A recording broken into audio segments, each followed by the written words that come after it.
tu es en plein dans ton match, tu commets une erreur, ton équipe prend un but à cause de toi. Alors comment rester dans son match suite à ça?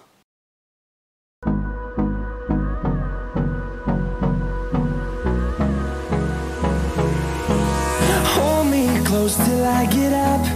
Time is barely on our side.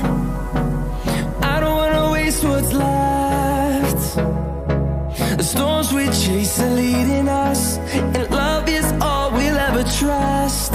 Yeah, no, I don't wanna waste. Salut l'équipe, c'est Coach Leko avec un beau coup de soleil sur le visage. Nouvelle vidéo. Aujourd'hui, on va parler tout simplement un peu de mental. Comment rester dans son match après avoir commis une erreur et surtout une énorme erreur. Une erreur qui va te remettre en question et tu vas avoir beaucoup de questionnements qui vont t'arriver, beaucoup de déceptions et tout simplement tu vas aussi avoir le regard des autres sur toi. Alors je vais tout simplement aujourd'hui solutionner ce problème avec 5 étapes. Alors forcément ces 5 étapes, c'est par rapport à ce que je peux voir, par rapport aux expériences que j'ai connues avec les différentes équipes et les différents joueurs que j'ai entraînés, d'accord? Je vais tout simplement te transmettre ces 5 étapes aujourd'hui pour te permettre de te remettre dans ton match et surtout tout simplement d'y rester. Alors en première étape, suite à ton erreur, il va falloir tout de suite intervenir. Tout de suite prendre une pause, tout de suite réfléchir avant que ça prenne le pas tout simplement sur tes émotions. D'accord? Donc première étape relativement courte mais très importante. Il ne va pas falloir te laisser déborder par tes émotions, par l'enjeu du match, etc. En deuxième étape, très rapidement, il va falloir tout simplement venir avec une bonne pensée. D'accord? Pas avec une émotion négative. Ok? Il va falloir tout de suite tout simplement te détacher de toutes ces choses qui vont malheureusement te faire dire que tu es mauvais, que voilà, tu es vraiment nul, que tu n'es pas à ta place, etc. D'accord? Donc émotionnellement, il va falloir écarter tout ça et rentrer en fait, comme peuvent dire certains préparateurs mentaux, dans une zone neutre. Voilà, être clair et honnête avec toi-même. C'est ultra important, d'accord? Quand on a fait ces 2 étapes, on va pouvoir passer tout de suite à la 3e, d'accord?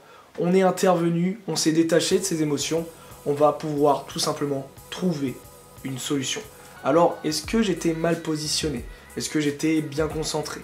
Donc, on va tout simplement essayer de trouver une solution à l'erreur que l'on vient de commettre pour ne pas tout simplement la refaire dans les prochaines minutes, dans les prochaines actions ou même dans un prochain match. Donc, on va trouver cette solution. Voilà, j'étais très mal positionné et en plus, au moment de recevoir ce ballon, je n'étais pas concentré, je pensais à autre chose, j'étais en train d'écouter les supporters, etc. Donc forcément mon contrôle a été trop long, ce qui a permis à l'attaquant d'aller marquer au but.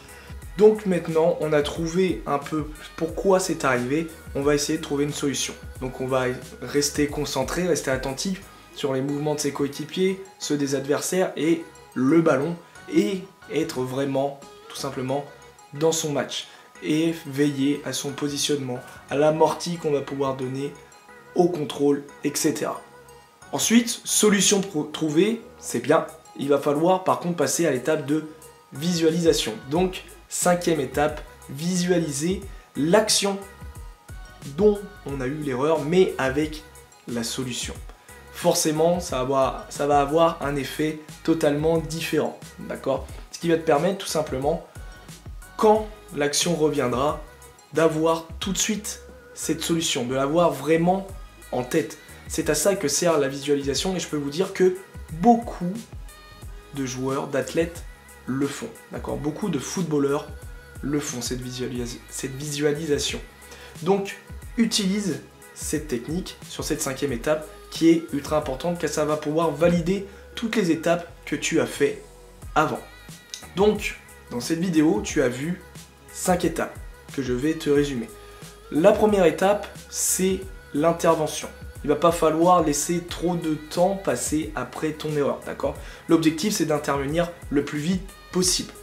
Ensuite, en deuxième étape, il va falloir te détacher de tes émotions et avoir cette entrée dans la zone neutre. Être honnête avec toi-même, être franc pour pouvoir trouver ensuite la meilleure solution possible dans cette troisième étape. Donc, on trouve la solution, c'est fait, c'est bon, voilà. Pour moi, la meilleure solution, c'est ça, parce que j'avais fait cette erreur à cause de telle ou telle chose. Donc, j'ai trouvé ma solution, je vais devoir visualiser. J'ai visualisé mon action, j'ai visualisé avec ma solution, j'ai validé ma cinquième étape. Donc, pour la prochaine fois, je pourrais tout simplement intervenir du mieux possible sans recommettre la même erreur. Ce qui va te permettre tout simplement, ces 5 étapes, de rester dans ton match, de te remettre en confiance, car tout simplement, tu as trouvé la solution et tu l'as visualisée, donc tout ira bien, d'accord? À toi tout simplement de faire ces étapes à un ou détail près, parce que comme je l'ai dit, c'est selon mon expérience, d'accord? Tous les footballeurs n'auront pas forcément les 5 mêmes étapes ou le même nombre d'étapes aussi. Mais c'est ce qui a marché la plupart du temps avec moi à 90% de cas, d'accord? Donc, n'hésite pas à pratiquer ces 5 étapes pour rester dans ton match suite à une erreur. Merci encore une fois d'avoir regardé cette vidéo. N'oublie pas mes réseaux sociaux, l'équipe. On n'oublie pas aussi de me contacter si vous avez besoin cet été d'entraînement, de coaching privé pour pouvoir tout simplement continuer votre progression et revenir aussi la saison prochaine au top. D'accord? Ciao l'équipe, bonne semaine!